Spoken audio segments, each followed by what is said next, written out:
Fato muito importante, nós estamos tratando uma guerra de mísseis. Uma guerra de mísseis, muitas vezes aí, exceto essa atribuição a um sistema S-200, material muito sofisticado, até porque nós tivemos mais um alerta aí, um bloqueio temporário na ponte da Crimeia, e os serviços de inteligência russos estimam que os sistemas Storm Shadow possam ser utilizados mais uma vez contra o Estreito de Kerch e também temem por ataques que possam vir do mar. Então há muita expectativa também em relação à proteção da ponte da Crimeia, tá, gente? Tem muita coisa aí acontecendo no momento que a gente está conversando, tem muita coisa acontecendo em relação também aos bastidores, e uma das coisas mais importantes em relação aos bastidores foi a fala do presidente Putin ao término de uma reunião com a missão africana para a Ucrânia, né, como parte da cúpula Rússia-África. Então, destacando os pontos mais importantes,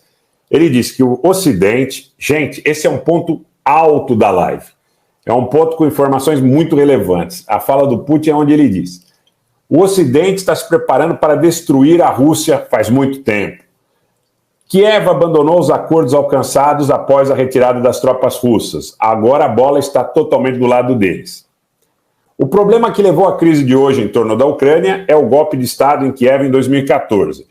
Foi precisamente o golpe estatal, anticonstitucional, armado e sangrento que os países ocidentais apoiaram ativamente.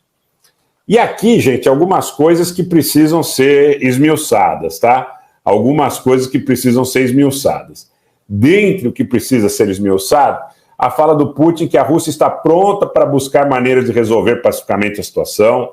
Ele diz que a Ucrânia adotou uma estrutura regulatória de leis proibindo a negociação com a Rússia, mas diz que a Rússia não recusa negociações, que sempre disse que está aberta para continuar o diálogo. A Ucrânia teria adotado, segundo Putin, um marco regulatório que proíbe negociações com Moscou, mas, segundo ele, de nossa parte, nunca recusamos as negociações, sempre dissemos que estamos prontos para continuar o diálogo. Não há violações da Carta da ONU, diz o Putin. Mas nossos parceiros ocidentais esqueceram como agiram no Iraque, destruindo o Estado desse país e liquidando Saddam Hussein.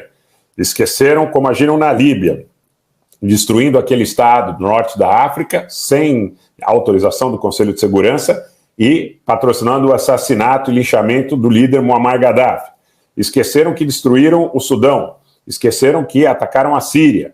Eles queriam cuspir na Carta da ONU, só pensam em direito internacional, quando pensam que essas ferramentas podem ser usadas contra alguém. Neste caso, contra a Rússia, não vai funcionar. É muito primitivo. Se eles querem que alguém cumpra a Carta da ONU e outras normas de direito internacional, que se deem ao trabalho de cumprir também, da mesma forma, estas diretrizes. Certo? Gente, vamos acompanhar o seguinte aspecto que precisa ser colocado nesse momento com muita clareza.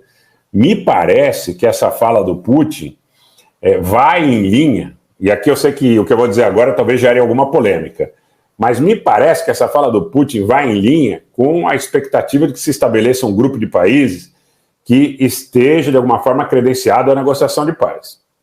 E essa negociação de paz, ela é muito, ao meu ver, ela é muito diferente da que se aventa em alguns meios de mídia alternativos no Brasil. Eu quero crer que os russos estariam satisfeitos se houvesse o estabelecimento de um cessar-fogo e houvesse algum tipo de reestabelecimento de negócios, de conversas em relação ao que o Putin diz que é fundamental, que é a questão do status neutro da Ucrânia, que é a questão do reestabelecimento de algum grupo que possa negociar as questões relativas aos status da região do Donbas, a questão da Crimeia, a questão dos mapas soviéticos de 1921 a 1923, como em algum momento o Putin aventou. Então, muita gente diz que não, que a Rússia não quer negociar a paz, porque a Rússia vai tomar toda a Ucrânia. Eu, particularmente, não vejo dessa forma, tá? Então, aqui trata-se de uma opinião baseada em uma série de informações e de análise que a gente faz. Eu acho que existe a possibilidade de que, a partir de agora, essa fala do Putin seja um indicativo de que um grupo de países, eventualmente a Indonésia, a Índia, o Brasil, a China, estados africanos, possam patrocinar alguma iniciativa de paz. É a minha percepção. É a minha percepção nesse momento. Eu não vejo essa situação aí dos russos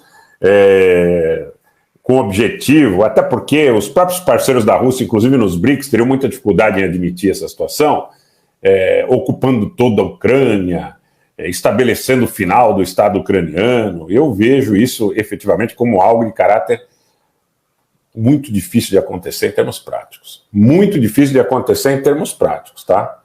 E essa aposta em relação a uma disputa dentro do continente africano, no Mali, na República Centro-Africana, em algum momento essas situações vão ter que ser acomodadas por negociações de paz.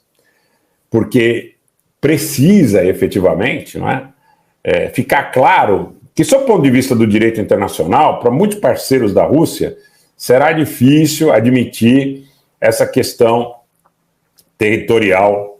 E aqui eu não estou entrando no âmago, né, na questão da Crimeia ou na questão do Donbas, mas questões que extrapolem essa ordem, sob o ponto de vista de, eventualmente, como alguns especularam, os russos chegarem a Odessa, e não só dominarem, mas também manterem ali a sua presença. Eu acho isso tudo um pouco fantasioso, tá? Eu acho isso tudo um pouco fantasioso em termos práticos. Em termos práticos. Agora, concordo com o que a Sália está dizendo aqui. Boa noite, Sália, seja bem-vindo. Que, nesse momento, a OTAN não queira negociações que sejam, principalmente, negociações com o intuito de congelar o conflito. Por quê? Eles acreditam que o território ucraniano, cerca de 20% do território ucraniano, tem presença de forças russas, e lhe seria muito incômodo aquecer com uma negociação que congelasse esse status, de maneira que a pressão para que a Ucrânia aprovasse as leis, para que não houvesse negociação enquanto essa situação permanecer, efetivamente é por pressão da OTAN, porque a OTAN não pode, na realidade, fazer esse tipo de concessão e sair incólume, sairia absolutamente desprestigiada. Né? Sairia absolutamente desprestigiada. Mas vamos observar a partir daqui, porque acho que é uma fala muito relevante.